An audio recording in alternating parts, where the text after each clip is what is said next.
3 নবী করিম সাল্লাল্লাহু তাআলা আলাইহি ওয়াসাল্লামের চাচি যান হযরত উম্মুল ফজল রাদিয়াল্লাহু তাআলা আনহা তিনি বলেন যে নবী করিম সাল্লাল্লাহু তাআলা আলাইহি ওয়াসাল্লামের জাং মোবারকে হযরত ইমামে হোসেন তিনি আরাম করছেন, শুয়ে রয়েছেন। ইতিমধ্যে হঠাৎ করে নবীজির চোখ দিয়ে অশ্রু মোবারক ঝরে পড়ল।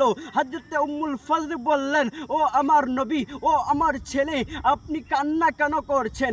নবীজি বলেন, ও আমার আম্মি জান, আমি এই কারণের জন্যই কান্না করছি যে জিবরিলে আমিন আমার কাছে আসার পরে বলেন, ইয়া হাবিবি ইয়া রাসূলুল্লাহ, নবী গো, আপনার উম্মতেরা আপনার নওয়াসাকে শহীদ করবে, আপনার নওয়াসাকে কতল করবে। আমি এই খবরটা রবের দরবার থেকে নিয়ে আসলাম এবং হযরতে জিবরিলে আমিন তিনি কারবালার প্রান্তর থেকে লাল মাটি নিয়ে এসে নবীজিকে দেখিয়ে দিলেন।